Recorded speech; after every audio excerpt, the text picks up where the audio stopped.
If you're looking for visionary conversations that push the boundaries of everything you thought you knew, welcome to Conversations Beyond the Cutting Edge, where every month, veteran broadcaster, author, and media consultant Sandy Sedgbeer invites two leading authorities from distinctly different fields to engage in a deep dialogue focusing on the latest discoveries, information, and insights on some of today's most provocative metaphysical topics. Here's your host, Sandy Sedgbeer. Hello and welcome to part 2 of this special inaugural edition of Conversations Beyond the Cutting Edge. Joining me today to continue their riveting conversation on astrology, cosmology, the digitization of time, the cosmic coming eclipse, our cosmic citizenship, and the new humans and much more, our acclaimed astrologer and author Pam Gregory and cosmologist, planetary healer, futurist, author and co-founder of wholeworldview.org, Jude Currivan, PhD. Jude, Pam, welcome back. Thank you. Lovely to be here. Jude, if I can start with you, we touched on this in episode 1, but in the short interval between recording that show and this show, we've not only heard of, but I've personally experienced an acceleration of multidimensional phenomena, psychic sensitivity, telepathy, overlapping dreams, all kinds of things. So we truly are in the thick of this whole incredible world that we're transitioning into, aren't we? We are indeed. And what I'm really loving, and this was part of our conversation last time, is that the emergent science is a science of unity, is not the old paradigm of separation and materiality. And this emerging science has space because it has space. What I'm really saying is that, it's revealing a universe that meaningfully exists and purposefully evolves as a unitive, multidimensional entity where mind and consciousness aren't what we have, but literally what we and the whole world are. So in this understanding that's convergent with universal wisdom teachings, such as astrology, that multidimensionality, that sort of expansion of our awareness is actually a natural aspect of, I would suggest, of our conscious evolution.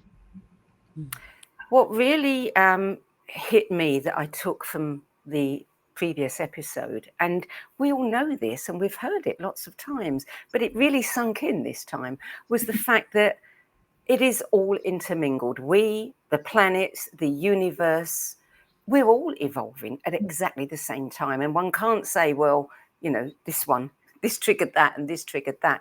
It is a co-creative, continuing, evolution. It's literally that we stand on the bow wave of space-time. We stand on the bow wave of the here and the now of a universe that's been journeying to this point for 13.8 billion years. This incredible evolutionary journey from simplicity to ever greater levels of complexity and individuated self-awareness, all as a unitive whole. And so, yes, the whole universe is journeying and it into ever greater potential of its own conscious evolution. So for me, and I know for Pam too, and Sandy yourself, I think this is an invitation of the universe now to us. It's an invitation I would suggest to wake up, remember who we really are, and also understand what we can evolve to become. And so all of those multidimensional phenomena you mentioned, at the very simplest, our intuition is, to me, our superpower. Mm-hmm. We all have it. It's a natural aspect of who we are. And it is non-local in the sense that it is not limited by the sort of the signaling within space-time. We are part of this whole universe, and therefore we can access that sentience at all those different levels of awareness if we're just willing to open ourselves up to those possibilities, those realities, and our place within them. And isn't it wonderful and absolutely perfect that we have people like Pam who study the planets, study astrology, and can interpret for us what that actually means, for us on a day-to-day level? Well, absolutely. And you know, I'm also a sort of nothing like the expertise that Pam has. But, you know, naturally for me as a cosmologist, astrology is that sort of sentience, our universal sentience playing out at the scale of our solar system, our solar family, as I describe it, with a U in it, so SOULAR. So there's that natural, influential interdependence. And what Pam has done is spend a lifetime understanding the profound archetypal wisdom for us. And yet, as I'm sure Pam would also say, you know, it is a lifetime that you've spent this. So you are a maestro, but it's rather like gardening. It's something we can all learn to some degree, and that has benefit in our own lives. We have the fortune of being guided by incredible astrologers such as Pam. Yeah. But it is a language. It is a you know, a way of looking at ourselves and the world that benefits each of us, and we can all learn it to some degree or other, depending on our wish to do so. I personally really enjoy being guided by Pam. Oh, bless you. That's a huge honour, Jude. Huge honour. And so do millions of others. And Pam, you know, I think you once said something like, you know, studying astrology, what? And I had the same thing when I started studying it back in 1976, just as an amateur. Look where we've come. I mean, now we are really beginning to see what astrology can offer us.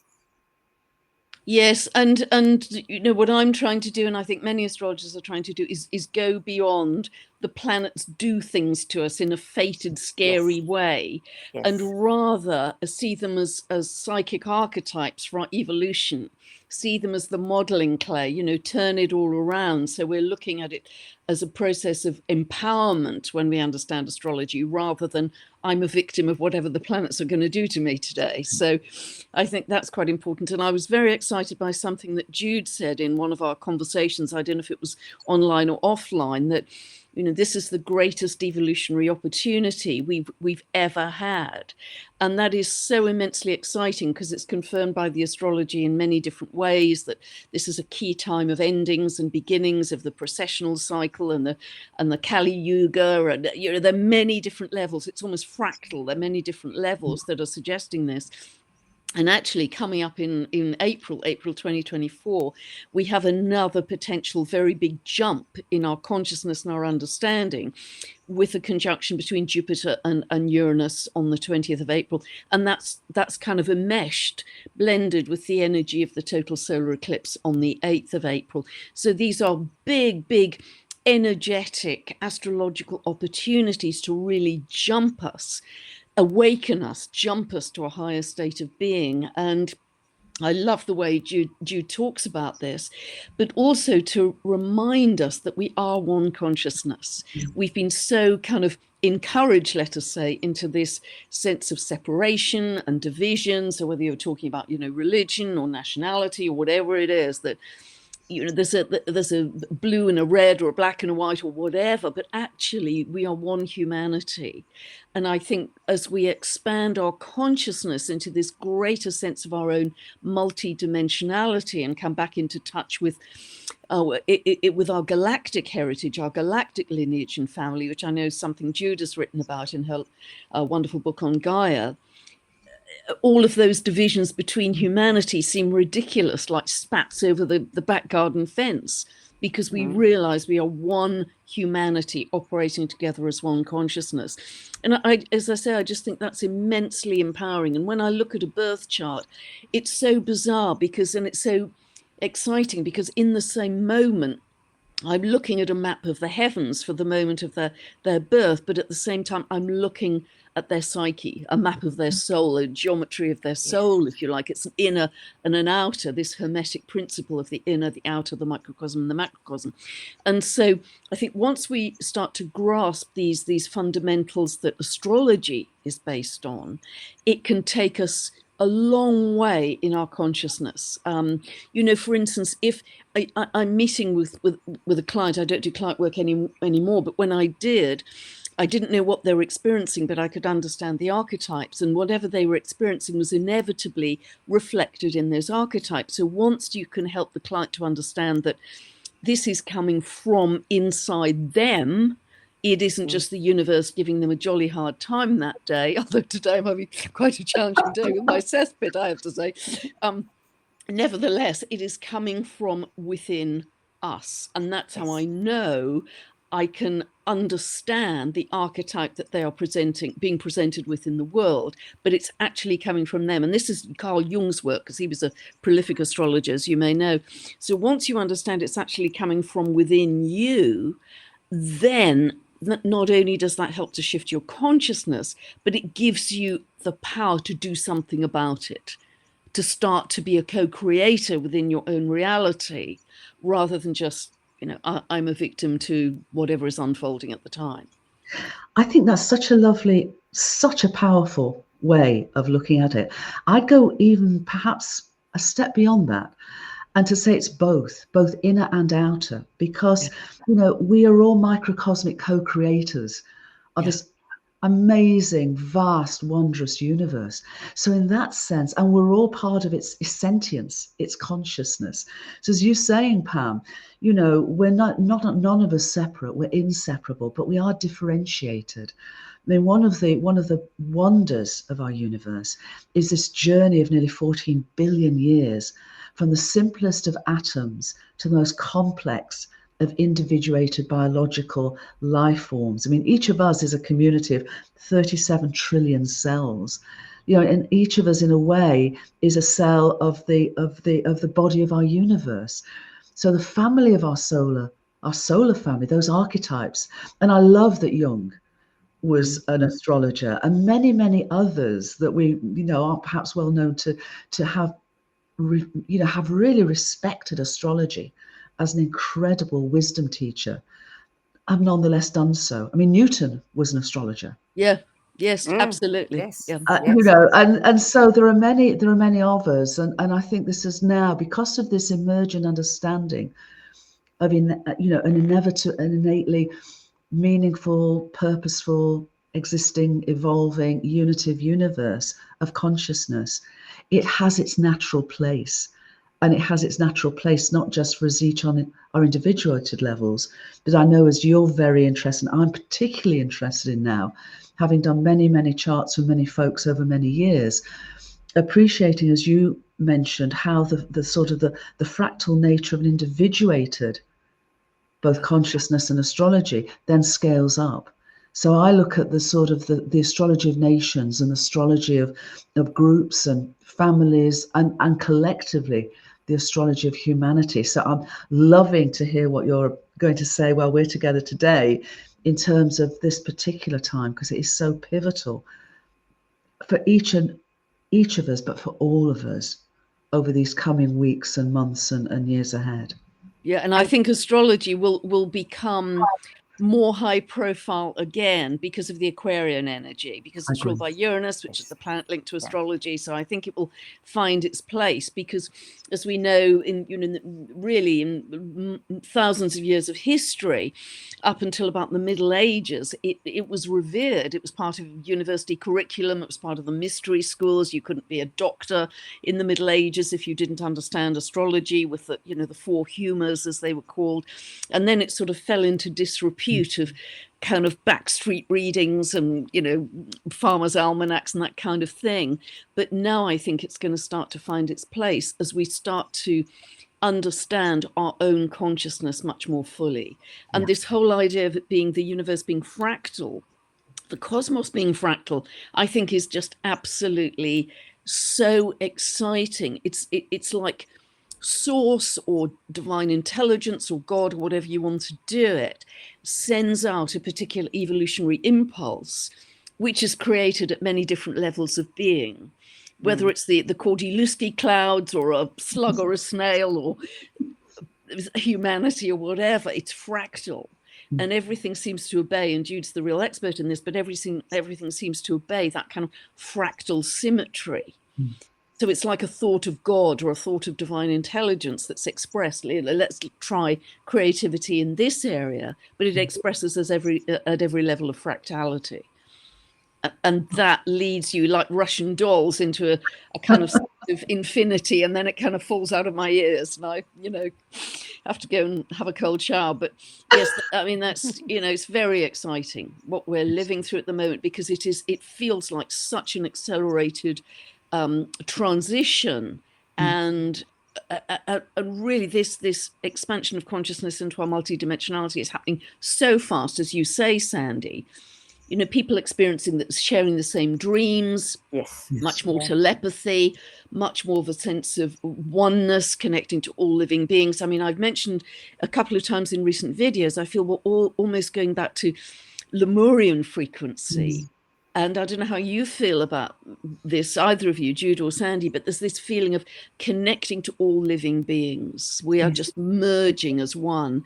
And that's why I keep encouraging people to get to the state of consciousness where it is completely unthinkable to hurt another living being. It's just not, and that's how we'd end the wars, and the disputes. And so that's where we've got to get to. Yeah, agree. I wrote a piece a while ago called "From Pieces to Peace," and we were, I think, talking about this last time. We have a dis-ease of separation at the moment. Yeah. And if we look through the world through a lens of separation, we have conflicts, we have inequalities, we have extraction, we have all that we have. But when we turn round and literally heal our vision and see the world through that lens of wholeness, then peace is the natural outcome. Yes. And so, I agree. I mean, one of the things we're talking about as well is really bringing all that we are through our human experience, but at an evolved level. And so normalizing, as you said, Pam, and I know Sandy, you talk a great deal about this, is this lived experience of wholeness. So it's not just understanding this, it's experiencing and embodying it in our everyday lives. And that's what I think all three of us are speaking to as the opportunity of these times. And it looks like chaos, but as you've pointed out, in chaotic times, we have the biggest potential, the greatest potential to make quantum leaps. Absolutely. That's the story of Gaia. That's the story of the universe. When things are sort of very on an even keel, evolution tends to move slowly. When things are a bit more rocky, it moves more quickly. When things are unsustainable from whatever reason, then it can move incredibly quickly. We can literally wait. It's rather like being in a deep sleep. We've been in a dream, but the dreams turn to a nightmare, it seems to me. So we literally are waking up from it. The universe is shaking us awake, shaking us awake. And it's not so much, it's not despite all of this unsustainability and this turbulence. It's because of it. But we can no longer be asleep in this illusion of separation. No, and we have to acknowledge we are part of it. Whatever chaos is occurring, of course, contributed. Yeah, and we're not going to do that again. So, and I think Neptune moving into the very final degrees of Pisces over the next year, February 2026, it moves sort of almost holding hands with Saturn into 0 degrees of Aries. You could look at one side of Pisces as being the veil, the illusion, the dream that's turned into a nightmare, the thing that isn't quite real, but we've believed it's been real, the veil. And I think as Neptune starts to move out of the end of Pisces next year, but fully in 2026, that veil, whatever that's represented for us, that illusion is going to dissolve. And we again step into our own spiritual leadership with Saturn and Neptune holding hands at 0 of Aries. We become our own spiritual leaders.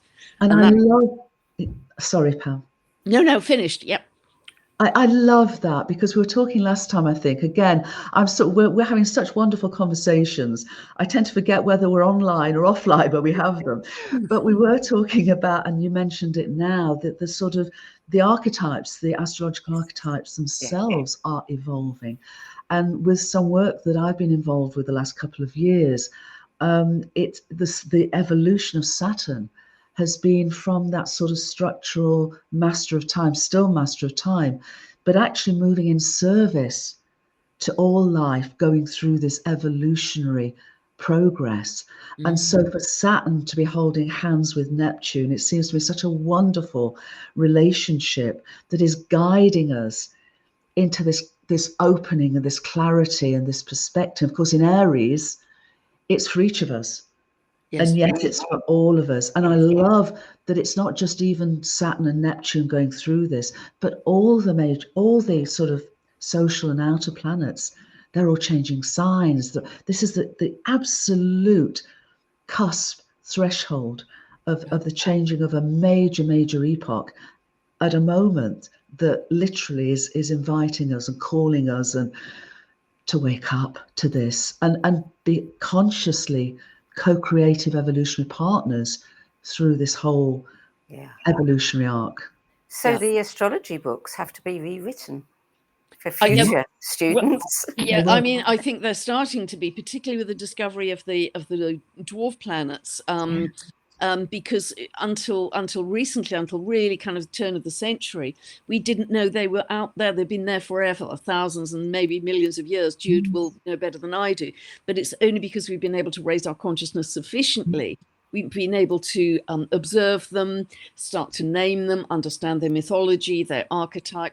And that's a big jump in itself. So in so many areas of life, people are suddenly starting to see things that were always there, but our consciousness was too limited to see them before.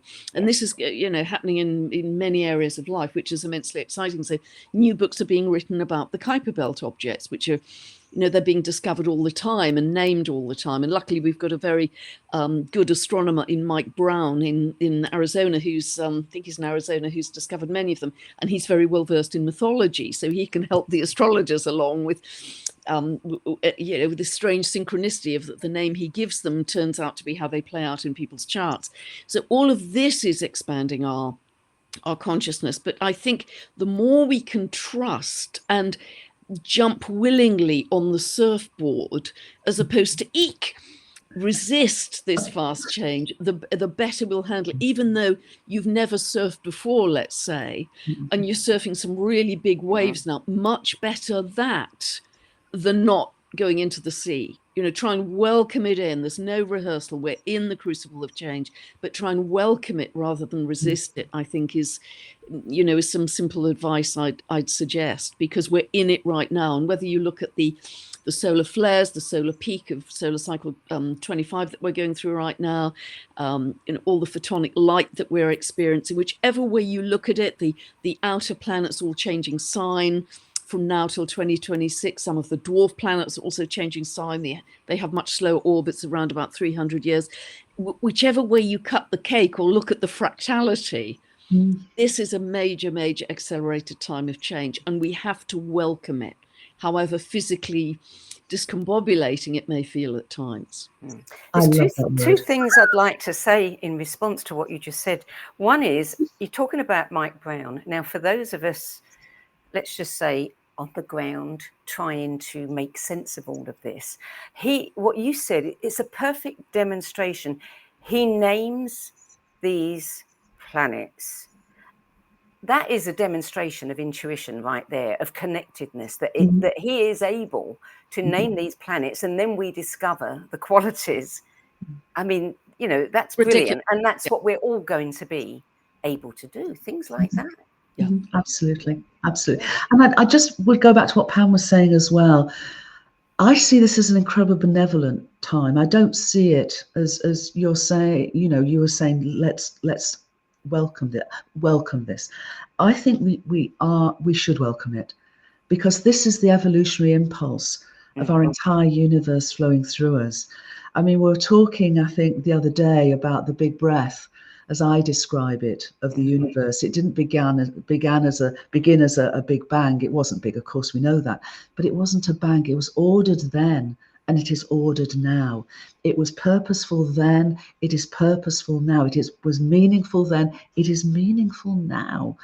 And this meaning and purpose is not to give us a hard time. I mean, the hard time is we're giving it to ourselves because of our unwillingness to remember that we are inseparable members of this community, these vast communities of life that is our universe. So as you say, Pam, if we can let go, and what else can we do? And perhaps appreciate that we are loved. We are loved, and we have so much help from all the multidimensionality and the sentience, both of our planetary home and the universe. What amazing adventure awaits us. And when we realize that we truly are spiritual beings having a human experience, you know, that fear of dying is eased, and we recognize the privilege of being here, but we also recognize that it is for a short time only. So what a privilege it is. And at this time, with all of us being here and now together, what a privilege it is to be fellow companions on this journey. And I love, Jude, the way you talk about evolutionary impulse, because with your studies of cosmology and astrology, with my study of astrology, you realize that the universe is not random. It's absolutely not random. Everything has purpose, whether you're looking at an acorn that has all the information in it to grow into an oak tree, whether you're looking at a birth chart of a baby that you start to track over the years in terms of, you know, their dharma, what they're meant to become, their full potential, whichever living being you look at, living organism, it has evolutionary pattern and purpose. It is not random. If it was random, the cosmology wouldn't work, the astrology wouldn't work, nothing would work if it was random.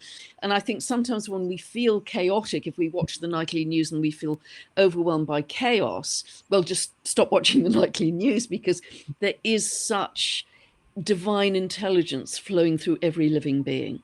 And that's what we're starting to connect with more and more and more. The trees, the plants, the birds, everything is just one flowing consciousness, I think. Yes, and the mountains and the rivers and the archetypal logo of our planetary family. You know, this is what I love from very young age, the indigenous teachings defined life as everything in existence. You know, there wasn't that sort of boundary between biology, life, and non-life. Everything is an aspect, a wondrous aspect of a living, loving, and evolutionary universe. Yeah. On that note, I'm going to take us into a short break. You're listening to Conversations Beyond the Cutting Edge. I'm Sandy Sedgbeer, and with me today to push the boundaries of what we think we know about who we are and our role in the universe are acclaimed astrologer and author Pam Gregory and cosmologist, planetary healer, futurist, author, and co-founder of wholeworldview.org, Jude Currivan, PhD. Still to come, more on why April is such a huge month, what happens next, and activating the 8th chakra, the missing key to remembering who we are. Stay tuned.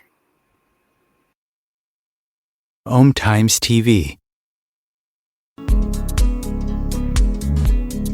Hello, I'm Sandy Sedgbeer, host of Om Times' flagship radio show, What Is Going On? And as an author, editor, and 13 times book judge who's read thousands of books and interviewed hundreds of authors, I'm constantly asked what's really worth reading and what's not. So I created the No BS Spiritual Book Club to help you save time and money by picking the brains of discerning names who have walked this path before you. There's no catch, no fees, and no BS. Just an ever-growing library of 10 best spiritual book lists from some of your favourite authors and teachers, plus free book excerpts, audios and video interviews with people like Don Miguel Ruiz Jr., David G., Lee Harris, Mark Nepo and more. From well-known classics to hidden gems you've never heard of, it's the only no BS guide to the best spiritual books to enlighten your journey of self-discovery. So why not join the club? Get inspired and save money at the nobsspiritualbookclub.com. Imagine becoming a super influencer. Reinvent yourself, invest in your brand, and then manifest your success with a robust spheric approach. Om Times Media and Broadcasting offers a unique and multifaceted way to become the spiritual and conscious influencer you deserve to be by putting your message across our powerful platform with its proven record of integrity and excellence. Through our produced shows, Om Times offers the opportunity to become a social media TV personality, a radio show host, an Om Times magazine columnist, and a syndicated podcaster, all in one shot. By live streaming your show on Om Times TV and broadcasting it across the extensive Om Times radio and TV networks, you become more than a host. You become an ambassador and a force for positive change. Om Times. Open yourself to the possibilities. Everything that we do, we can do in a contemplative manner. Through the art of contemplation, you can use the gene keys in a really powerful way. Gene keys is basically the code book of life. In the gene keys, the book is made up of these 3 levels: shadows, gifts, and siddhis. And the journey is through those 3 levels, kind of unpicking of the shadow states, the releasing of the gifts, and then the embodying of this higher consciousness called the siddhi. And the siddhis are very exalted words. And it's not like we kind of suddenly are all these exalted Christ-like beings, but we have flashes and illuminations along the journey. And the more we get stuck into the journey, the more illumination comes to us, because the more we're releasing the light from in these codes inside our DNA. So all those revelations are inside us. So the contemplative way is the inner way.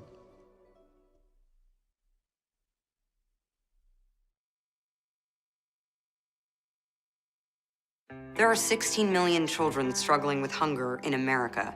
That's 1 in 5 daughters, sons, neighbors, and classmates who don't know where their next meal is coming from. Yet billions of pounds of good food go to waste every year. It's time we do something about it. Feeding America is a nationwide network of food banks that helps provide meals to millions of kids and families in need. Visit feedingamerica.org to help them feed even more. Together, we can solve hunger. Together, we're feeding America. Welcome back. Pam and Jude, we've been talking a lot about what's going to be happening, following this eclipse, what it's going to be triggering. One of the things that you've talked about, both of you, is how we are going to have a greater understanding of our galactic citizenship. I'd like you both in turn to address that, because how is that going to show up? What are we going to be experiencing? Pam, would you like to go first on this one? No, over to you, because you wrote about this in your book Gaia, Jude. So you wrote about galactic lineage, and I'd love to hear more from you about how you felt about that, why you were led to write that. Okay. Thanks, Pat. Well, absolutely. And more than the story of Gaia, when I go back many, many, many years to my own journeys of inner and outer discovery, of course, part of that was a sense of remembering my heritage, my lineage, and therefore all of our heritage and lineage. And it was very much this sense of we will come to a point, a time, where we will remember our human heritage, because so much is still unknown to us, our intraterrestrial heritage, which is our journey together with our planetary home Gaia, and our extraterrestrial heritage. And that is now opening up for us, it would seem to me, as part of this evolutionary shift that we are moving through and we're speaking to. And as an astronomer, as a cosmologist, of course, we've discovered over the last sort of 20 years, as Pam said, there's so much now opening up in terms of the discoveries within our solar family, out in the Kuiper belt and the Oort cloud, these dwarf planets that are part of our solar family, and some of the most ancient and some of the most unchanged since the very birth of our planetary system. But if we go out, we're also part of a galactic family. And, what perhaps most people don't understand is that even before our planetary system was born 4.5 billion years ago, in interstellar clouds of gas and dust, molecular hydrogen, which had been birthed from the births and deaths of stars and their explosions in supernova, in these incredible clouds were beautiful chemical factories, literally birthing clouds, places, wombs of planets and planetary systems. But we now know that they also embody huge amounts of water ice and huge amounts of complex organic molecules. All that time, they were bringing the possibility of complex biological life to the threshold of its potential and possibility. and yet would need planetary systems beyond that, and especially water planets like our own beloved Gaia, to take that complex evolutionary journey further. But they were all there ready. And not just for our planetary system. We now know that there are probably more planets in our galaxy than stars. We know that there are vast numbers of planetary families like ours. We also know how special our planetary home is, at the perfect distance from our sun, for water to be liquid, for us to be a water planet, to nurture life. But we're finding more and more Earth-like planets through our galaxy. And our galaxy is only one of hundreds of billions of galaxies throughout our universe. So it seems that biological life, as part of that individuated, self-aware evolutionary journey of our entire universe, we're going to find more and more and more and more family members as we reach out into space. And for some of us, and myself included, I would suggest that they are already here in some way or other. They have made contact. I've spoken with many Indigenous elders for whom their communities naturally engage with extraterrestrial contact. It's in their story, it's in their lived lives. And I've too had those experiences. So it seems to me that we're on this amazing threshold that as we're able to wake up and remember who we really are, it's like the family are coming to a celebration. It's like all of the family has been invited back in all the multidimensionality of its vastness and its wonder to be part of this evolutionary journey and leap with us. I think there are many, many people who have had similar experiences, and it takes somebody to trigger the opening for them to feel comfortable to admit that. Nancy Rebecca was the case in point with the blue beings.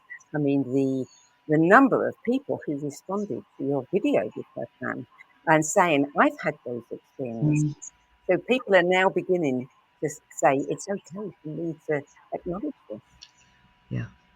And they might well have been keeping that quiet for decades, but you know, they've been seeing the blue light beings for a long time, and now Nancy Rebecca is talking about a whole new level of silver and diamond beings who are coming to her from the far, far edge of the universe. And so this is hugely exciting, and you know, it's really wonderful to hear Jude both explain the cosmology, but also with her own personal experiences, her own personal journeys.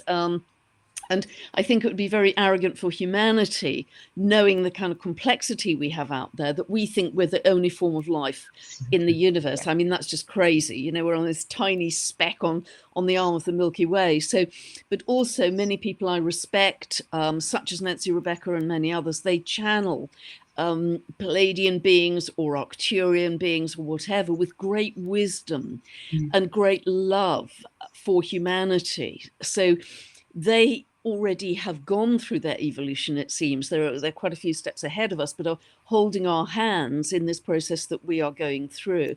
Many people are now experiencing this kind of extraterrestrial contact in their dreams much more. These beings coming to them again with a great deal of love. So I think we're absolutely on the edge of that. It's starting to happen to a certain percentage of people, and I think that will become much more widespread as we move forward, and quite rapidly, actually. And how exciting will that be? That you have this sense of, gosh, I'm not on my own here battling with this, that, and the other. I have a whole family, a whole lineage behind me, which is so rich and caring. And so I think that's another wonderful part of what we're going to experience in the coming months and years, for sure. And actually starting in April, I would suggest, in a bigger way. I'd agree. Sandy, just to add to that, what Pam was saying earlier, my own sense is that move of Saturn and Neptune into Aries is going to be a pivotal moment for that, potentially.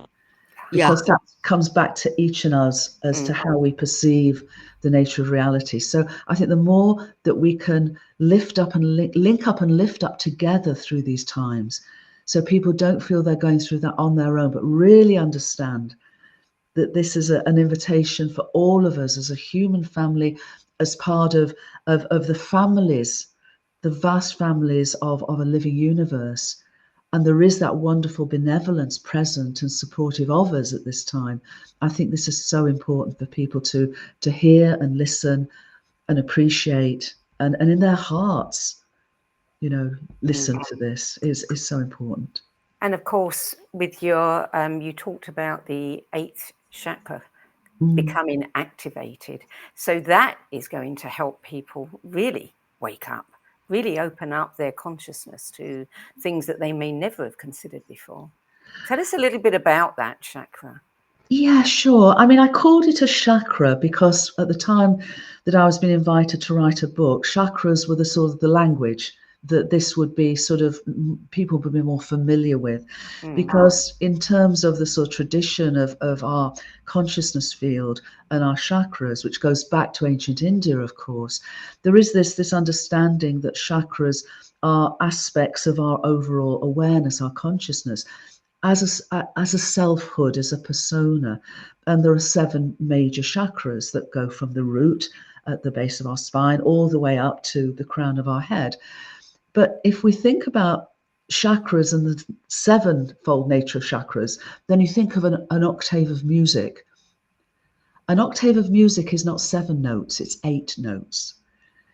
An octave of music, oct is 8. It begins with do and it ends with do, the higher do. But that higher note then opens up to higher levels of music, higher octaves of music. So many, many, many years ago, we don't have time for the detail today, but I became aware that I was finding midway between my heart and my throat, I was finding an essence that seemed to be opening. And I tell the story in 2 books that took place in the late 1990s into the early 2000s. And that was very much a journey of inner and outer discovery. But what it was discovering and experiencing was this activation of what I then called the 8th chakra. I now call the 8th chakra, or the universal heart, because it's this that's essentially that bridge between our personal sense of self and this expanded sense of me and we and all. We're not losing that sense of self. It's a completion and an invitation into that transcendental perspective of who we really are. So it's not floating away, as I'm sure neither Pam nor you, Sadie, would want us to be, but it's expanding our awareness to bring that expanded perception through our human experience. So that 8th chakra, or prefer to call it now the universal heart, midway between our heart and our throat, as it's opening, we're open to this profound evolutionary potential. And it's allied to the opening again, it's called a chakra, an alta major chakra at the base of our skull. And that particular aspect of that opening is opening our minds, our awareness to that transcendental understanding. So when we talk about multidimensionality and multidimensional communications, when the universal heart and the alta major chakra activate, which they are in a very, very accelerated way within us, and I'd love to hear Pam's take on the astrology of this, that is the mechanism, as it were, of consciousness, of physiology and of consciousness that enables us to literally step into this expanded awareness of who we really are. It's so interesting, Jude, because I know we touched on this in a prior conversation, but I think it was offline, and I was referring to Nancy Rebecca in our recent conversation, talking about this very rigid, solid white matter in our brains that's now, just in April, starting to open up and become much more flexible and starting to lead us into greater multidimensionality. And I really see this as the Jupiter-Uranus conjunction in Taurus, our physical bodies. So interesting because they're both to do with greater wisdom, really. Jupiter is to do with higher consciousness. Uranus is to do with higher mind, very much linked to the galactics, the beings out there. And whenever we have had powerful conjunctions, there have been discoveries about the out there. And with each important discovery, there has been a greater penetration of the out there than we had before because we have stronger telescopes, or because our consciousness is expanding, or for whatever, or a combination of those.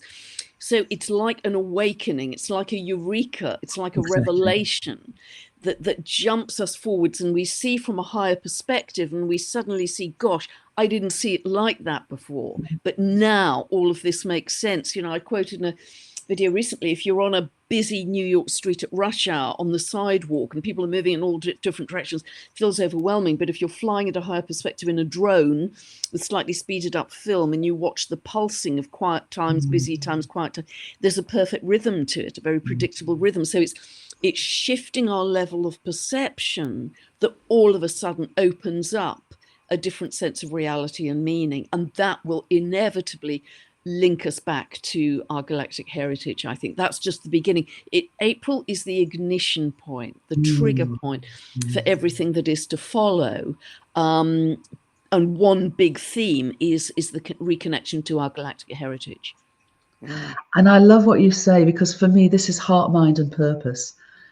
But the universal heart opens that connection through empathy, through compassion, through relationship. And the Alta Major then enables us to have that mindful perspective of what that's all about. But then the third aspect is that higher purpose that starts to infuse within us. It's like, what then? Now what? With this understanding, now what then? And this is the excitement for me.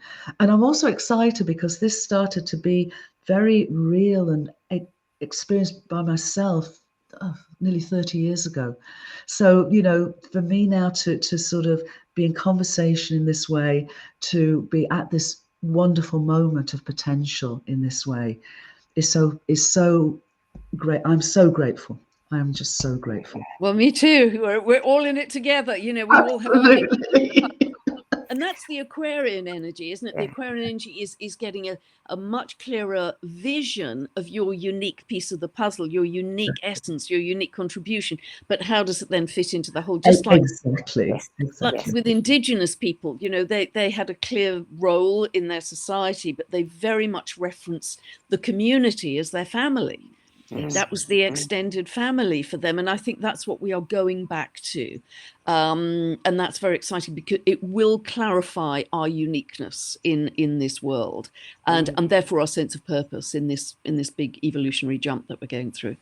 Yeah. You mentioned earlier about Lemuria, Pam, and that consciousness. And in fact, I had somebody call me just a few days ago to tell me that, I think you'd mentioned it in one of your videos, to tell me, how excited she was, because this is exactly what many of the new kids, especially the non-verbal population of the autistic community, are saying, that they have not been here since Lemurian times. Oh, wow. And they are back here because it's all about love. Yeah. Yes. And as you say, Jude, a revolution of love, which is a wonderful term. Wonderful term. Yeah. Let's all join the revolution. Absolutely. No, it's beautiful. And actually, just by chance, Sandy and Jude, somebody wrote to me this morning who is living on Hawaii, which is supposed to be the center for Lemuria originally, and he's carrying on the lineage of those people from way back. But from what I understand, Lemuria, when there was some great flood, it was a very large continent. Greg Braden talks about this. It was a very large continent. And they had to emigrate to higher places, as it were. That's my understanding anyway. So they emigrated to Easter Island and Mount Shasta and various geographies. But what seems to be important is certainly the frequency of Lemuria seems to be returning right now, possibly even the land. I don't know. But certainly I feel very identified with that kind of Lemurian vision, really, of how they lived their lives, which was just such a connection to oneness and animal life and plant life. And it was really exquisite. And it was very balanced between divine masculine, divine feminine, very balanced, in harmony with the earth, in harmony with nature. Everything had its right place, as it were. And so I can't wait. Yeah, the kids are incredibly gifted that are coming in now. That's wonderful to hear, Sandy. It is, Sandy. It is. And when I wrote the 13th Step, which was one of those books that came out along with the 8th Chakra around those journeys around the world that took place from 1998 to 2006-7, the Lemurian story was very central to that. Yes. Wow. Yeah. So it's wonderful to hear that the children are sort of remembering their heritage and their choice to be here again now. Yeah, yeah. Well, we've got about 4 or 5 minutes, and there's so much on my list to talk about. We're not going to cover it all. Can you just say something very briefly about the significance of water and light? What are we going to be learning about these things that I think have a huge role to play? We're going to learn so much more about their significance. Well, I can start, and I'd love to hear what Pam has to say on this. But, you know, water is life for any biological organism. So when the universe began 13.8 billion years ago in its simplest of forms, hydrogen made up the majority of its very simplest atoms. The hydrogen in our bodies, the hydrogen in the waters in our bodies and the waters of Gaia is as old as the universe. It's a few minutes younger than the whole universe. So it has told the story of 13.8 billion years to this point. And the oxygen that conjoined with the hydrogen to form water was formed in stars billions upon billions of years ago. So by the time, as I mentioned, interstellar clouds of gas and dust were the harbingers of planetary systems, they were suffused with vast amounts of ice, of water ice. And when planets and our planetary systems were born, then the water was almost like a birthing gift to those planetary systems. You know, we know in our own solar family that there's probably water oceans beneath some of the ice crusts of the moons of Jupiter and Saturn. There may be even some beneath the surface of Pluto. And of course, we began and are in a water planet, but Mars almost certainly started as a water planet, as did Venus. But we are the only planet in our solar system which is truly this green-blue dot that was able to nurture this complexity of life. So water has this universal history, her story, but beyond that, its structure, it's still mysterious. There is still more and more research now going on into the very structure of water, because it is extraordinary, and it allows for that complexity of biological life to thrive. The way it can flow, the way its ions are, the way even the ice is lighter than liquid water, which means that if you have ice, if things cool down and you have ice, you still have liquid water beneath that ice, able to nurture further biological life. The story of water is the story of our universe, the story of us. I'll stop there. There's so much more. Do you want to add something in the 1 minute we have left? Yeah, I mean, it's just beautiful to hear, because water holds memory, it holds information. So it's carrying not only that ancient information from billions of years ago, presumably, but also our connection to the galactic heritage as well. All of it. All of it. All of it. So water is the great connector between all forms of life. You know, the same water flows through people in Africa, or the trees, or the snails, or the moss. It's all, you know, we're all consuming the same water and passing it through us. So it's the great connector. And I love that Veda Austin in her work refers to it as God consciousness. Because if she takes, say, a sunflower seed and forms a crystal from the sunflower seed, the crystal she gets, the resultant crystal, is not the sunflower seed, it's the full blossom of the sunflower. So water isn't just a mirror, an echo. It has its own intelligence to read your optimum potential. And that is immensely exciting, I think, as a line of research. Absolutely.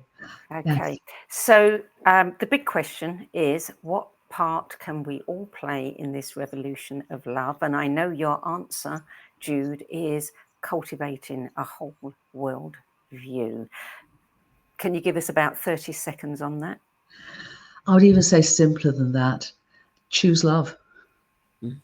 In every choice you make, in every thought you make, in every word you speak, choose love.